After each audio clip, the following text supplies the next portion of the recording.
جی السلام علیکم رحمۃ اللہ، میں غلام مرتضیٰ ظفر کینیڈا سے ظفرنامہ لے کر آج پھر حاضر ہوں۔ تو آج ہم بات کریں گے پاکستان میں دو بڑے واقعات ہو گئے ہیں یکے بعد دیگرے پچھلے 2 دن میں۔ ایک تو عمران خان صاحب کی گرفتاری کا واقعہ تھا اور دوسرا جو ٹرین کا حادثہ ہوا ہے۔ تو ہم آج ٹرین کے حادثے پہ بات کریں گے کیونکہ کل ہم نے بات کر لی تھی عمران خان صاحب کی گرفتاری کے اوپر۔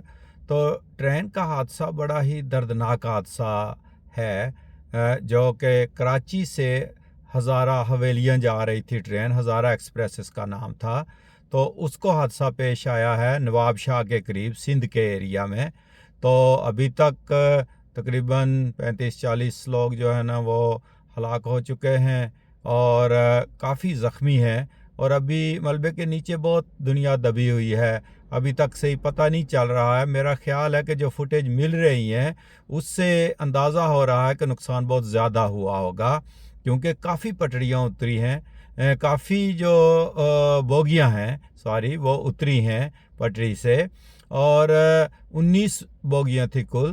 تو اس میں جو ہے نا وہ کافی شدید لگتا ہے کہ یہ امپیکٹ ہوا ہوگا۔ تو بعد میں پتہ چلے گا اصل میں کہ کتنا نقصان ہوا ہے۔ بہت افسوس ہوا ہے۔ ایسے واقعات پاکستان میں ریلوے کی تاریخ میں ہوتے ہی آئے ہیں اور ہو رہے ہیں۔ تو یہ تخریب کاری بھی ہو سکتی ہے اور مکینیکل خرابی بھی ہو سکتی ہے، کچھ بھی ہو سکتا ہے۔ زیادہ تر یہی چانس ہے کہ شاید کوئی مکینیکل پرابلم ہوا ہو، کیونکہ انجن اور اس کے کا ڈبہ جو تھا پیچھے وہ گزر گئے ہیں، اور اس کے پیچھے پہ باقی بوگیاں تھیں وہ ڈی ریل ہوئی ہیں اور یہ حادثہ پیش آیا ہے۔ اور یہ بھی ہو سکتا ہے کہ تخریب کاری ہوئی ہو۔ دھماکہ وغیرہ کا تو کوئی آثار نہیں نظر آ رہے، مگر یہ لگ رہا ہے کہ ایک پٹڑی کھل گئی ہو یا کسی نے کھول دی ہو اس کے وہ لنک، اور جو وہ جہاں سے وہ جوڑی ہوئی ہوتی ہے، تو یا کسی نے ڈھیلے کر دیے ہوں کہ جو ہی کوئی گاڑی گزرے گی تو کوئی نہ کوئی تو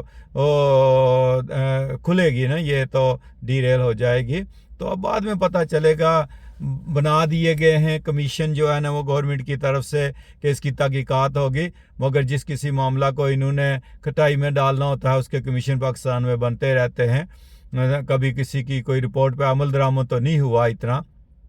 منسٹر صاحب نے بھی ایک پریس کانفرنس کی ہے، مگر میں یہ امید کر رہا تھا کہ شاید سعد رفیق صاحب جو منسٹر ریلوے ہیں آج کل، پہلے بھی بڑا عرصہ وہ مسلم لیگ نون کی گورنمنٹ میں منسٹر ریلوے رہے ہیں، شاید استعفیٰ دے دیں، کیونکہ گورنمنٹ تو 2 دن کی ہی رہ گئی ہے۔ تو اگر آج دے دیتے تو شاید شہیدوں میں شامل ہو جاتے اور یہ کہنے کے قابل ہوتے کہ ٹرین کا حادثہ ہوا تھا تو میں نے استعفیٰ دے دیا تھا، میں اس کو روک نہیں سکا۔ ویسے منسٹر روک تو نہیں سکتا حادثات کو، ہو تو جاتے ہیں، ان ترقی یافتہ ملکوں میں بھی حادثے ہو جاتے ہیں، مگر دیکھنا یہ ہوتا ہے کہ وہاں اتنی ڈٹائی کے ساتھ منسٹر جو ہے نا وہ ڈٹ جاتے ہیں کہ اگر غفلت بھی ہو تو استعفیٰ نہیں دیتے۔ شیخ رشید صاحب کے دور میں بھی اسی طرح ہوتا رہا، کئی حادثے ہوئے، بڑے خطرناک قسم کے سیریس حادثے ہوئے، مگر استعفیٰ آج دن تک کسی منسٹر نے پاکستان والے نے نہیں دیا کہ وہ ذمہ داری قبول کر لے کہ میرے محکمہ کی غفلت ہوئی ہے اس لیے میں استعفیٰ دے دیتا ہوں۔ تو انہوں نے بھی، سعد رفیق صاحب نے بھی 2 دن کی وزارت بھی نہیں چھوڑی کہ وہ بھی استعفیٰ دے دیتے کہ چلو اسی بہانے شہیدوں میں تو شامل ہو جاتے کہ میں نے استعفیٰ دے دیا ہے، بھائی میں حادثہ روک نہیں سکا ہوں یا تخریب کاری کو روک نہیں سکے ہیں ہم۔ تو افسوس کا اظہار تو کر رہے ہیں سارے، سعد رفیق صاحب بھی، پرائم منسٹر صاحب بھی، اور وزیر اعلیٰ سندھ مراد علی شاہ صاحب بھی سارے موقع پہ پہنچے ہوئے ہیں اور امدادی کارروائیاں کر رہے ہیں، فوج کے جوان بھی پہنچ گئے ہیں، مگر جو نقصان ہونا تھا وہ تو ہو گیا ہے۔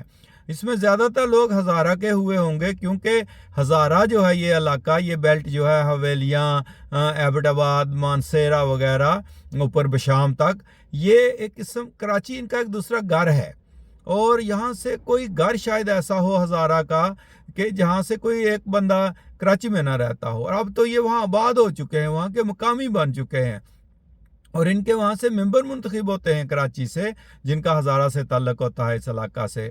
تو یہ ٹرین ہزارہ ایکسپریس کراچی سے حویلیاں جا رہی تھی، تو باقی علاقوں کے راولپنڈی وغیرہ کے لوگ بھی ہوئے ہوں گے، کیونکہ کراچی ایک کونے پہ ہے اور حویلیاں دوسرے کونے پر ہے۔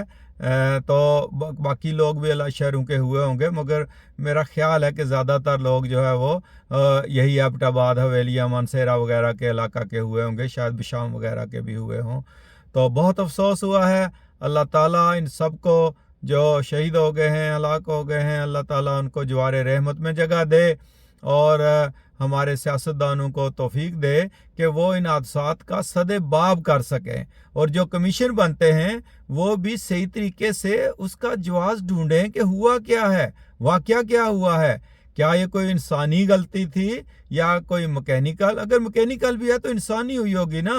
کون تھا جنہوں نے وہ پٹڑیاں چیک کرنی تھی؟ کون تھا جنہوں نے وہ ڈبے چیک کرنے تھے؟ ہو سکتا ہے کسی کے ویل کھل گئے ہوں، کوئی چیز ہو گئی ہو جس کی وجہ سے ایک ڈبے میں کوئی نقص ہو تو وہ ساری ٹرین کو جو ہے نا وہ ڈی ریل کر دیتا ہے، یا ایک لنک پٹڑی کا خراب ہو تو حادثہ ہو جاتا ہے پھر۔ تو اس طرح یہ حادثہ ہوا ہے، بڑا ہی اندوناک قسم کا۔ تو ہم نے کہا کہ یہ ہم ناظرین کے لیے شیئر کرتے ہیں۔